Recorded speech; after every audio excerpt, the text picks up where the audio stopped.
¿Nunca te has preguntado cómo es que producimos el forraje con el que alimentamos a todas las vacas que producen la leche que tú tienes en tu refrigerador, que todos consumimos? ¿Cómo es que estos ranchos gigantescos con tantos animales tan grandes que comen tanto pueden ser abastecidos con alimento? Bueno, pues quédatelo y te lo vamos a explicar, porque el día de hoy vamos a ver cómo es que se produce el forraje de maíz.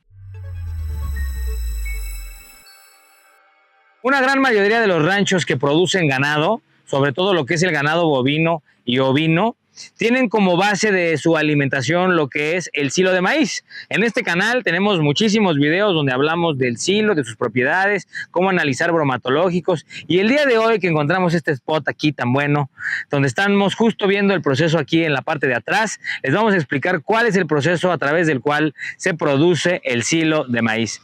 Todo, por supuesto, empieza en la cosecha.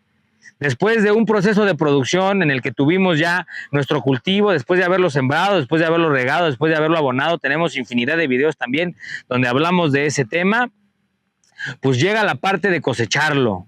Y esta cosecha se tiene que hacer en el momento adecuado, ni antes ni después. Justo en el momento en el que nuestro maíz tenga entre 33 y 35% de materia seca. ¿Por qué? Bueno, pues porque lo que necesitamos es que nuestro maíz ya esté lo suficientemente maduro como para que sus propiedades nutricionales sean adecuadas, pero al mismo tiempo que no esté lo suficientemente húmedo como para que se pudra en el proceso de fermentación que va a tener después, y al mismo tiempo que no esté lo suficientemente verde como para que no haya logrado la capacidad nutricional que podría desarrollar, que esté tierno.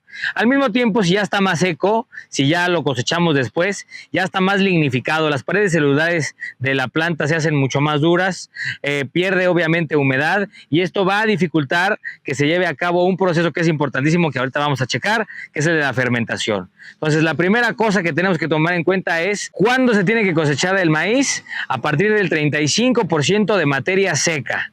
33% de materia seca, lo que ronde más o menos por ahí. La cosecha del maíz muchas veces se lleva a cabo alrededor de los 4 o 5 meses de desarrollo del cultivo. Normalmente los maíces aquí en la zona del Bajío, en lo que es Querétaro, Guanajuato, San Luis Potosí, aunque cada lugar tiene sus particularidades, pero normalmente estamos hablando de que un maíz se está cosechando a los 145 días. Ya para alcanzar una madurez que ya es la aceptable para poder hacer esta cosecha. Por supuesto, como en toda la agronomía, no hay generalidades, se tiene que ver en lo particular y se tiene que hacer un buen seguimiento del cultivo para que se coseche cuando tiene que ser. Ya en la cosecha se tiene que tomar en cuenta la altura a la que la máquina va a cortar ese maíz. Atrás tenemos, no sé si se alcance a ver bien, pero tenemos un cultivo de maíz y ese se tiene que cortar a unos 25-30 centímetros. ¿Por qué no más abajo? Porque ya lo que baje a partir de los 30 centímetros, 25 centímetros, ya prácticamente no es digerible. Sí aumenta el peso, pero ya no es digerible, y aparte ya va a ser difícil que la máquina pueda llegar a esas profundidades. Entre más arriba se corte, más digerible va a ser el conjunto del producto que nosotros vamos a generar, ya que entre más abajo, más a la base del tallo, menos digerible es en general la planta para el sistema digestivo de los bovinos. Una de las cosas que es importante es que se coseche también a una altura que sea económicamente redituable para el productor. Si se cosecha muy arriba, a lo mejor y el maíz va a ser demasiado, o va a haber mucho desperdicio de maíz más bien, y pues vamos a estar tirando ahí rendimiento, dinero, recursos, trabajo y todo lo que involucra tener un buen cultivo. En este mismo ámbito en el que estamos hablando de la fase de cosecha, del corte, este corte se va a hacer por una máquina que va a cortar el maíz, una cosechadora que va a cortar el maíz, lo va a moler y lo va a depositar en camiones que lo van a venir, lo van a traer aquí a pasteles que luego son compactados por máquinas para eliminar el oxígeno que hay en este conjunto de producto. Es bien importante que veamos que la máquina muela bien el maíz y pasen dos cosas. Uno, que los granos de maíz de las mazorcas quede bien molido para que puedan ser digeridos de manera eficaz por el sistema digestivo de las vacas, porque si quedan enteros es difícil y se pierde ahí propiedades nutricionales y los granos pasan enteros por el sistema digestivo. Y también que tenga una partícula no mayor a la de 1 pulgada. ¿Por qué? Porque en el sistema digestivo de los bovinos las células las bacterias, los microorganismos que están en el rumen, métanse al webinar de sistemas de alimentación y nutrición de ganado que tenemos en el canal, donde van a ver mucho más de este tema. Hay microbios que se adhieren a estas partículas de forraje y hacen un proceso de fermentación en la digestión. Y es necesario que la partícula esté lo suficientemente chiquita para que la superficie de adhesión de estos microorganismos sea mayor.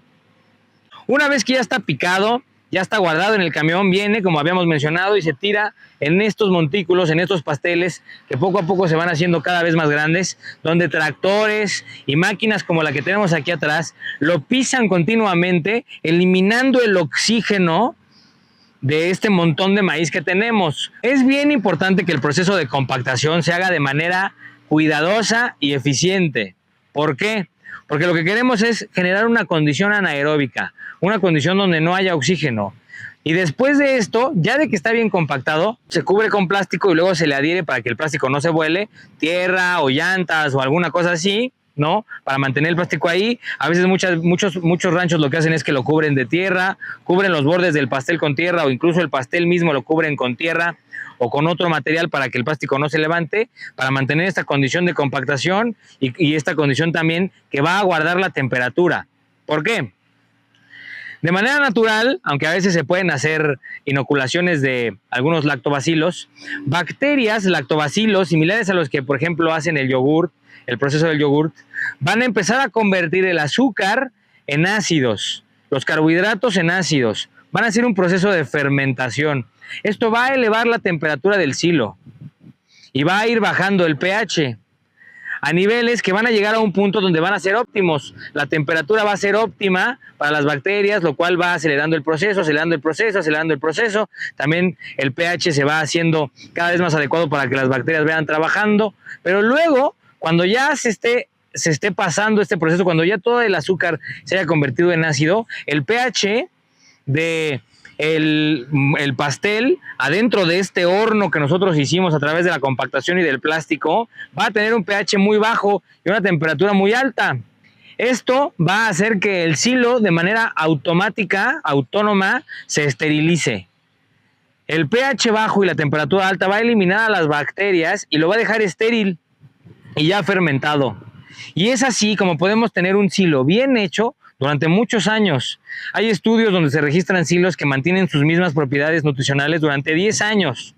Por eso ensilamos el maíz, porque es una forma de mantener grandes cantidades de alimento en buenas condiciones durante mucho tiempo, sin mencionar que tiene buenas propiedades nutricionales para lo que sería nuestro ganado y para mantener a nuestras vacas. Después de aproximadamente unos 2-3 meses como mínimo, yo creo, aunque lo mejor sería dejarlo quizás un poquito más, unos 3 mesecitos, ya está todo el proceso de fermentación hecho. Aunque digo, también hay variaciones, se puede tardar un poquito más o menos, dependiendo de condiciones externas que ya son, pues ahora sí que parte del lugar en el que este proceso se hace. En general estamos hablando de unos 2-3 meses. Ya se hizo todo este proceso de fermentación. ¿Y qué va a pasar? Que se va a destapar el silo, como un silo que tenemos aquí atrás, que ahorita a lo mejor subimos algunas fotos o a ver qué hacemos. Ya se destapa este pastel y se va cortando, se va agarrando ese alimento y se le va dando a las vacas para que puedan alimentarse. Ese es el proceso de la producción de silo. Bueno, pues esto fue todo. Este video fue un poquito diferente. En este video hicimos más bien lo que fue la documentación de un proceso que nosotros pues vivimos mucho en el tema del campo y sobre todo es un proceso que hacen mucho los sistemas de producción ganadero y los agricultores que producen silo también.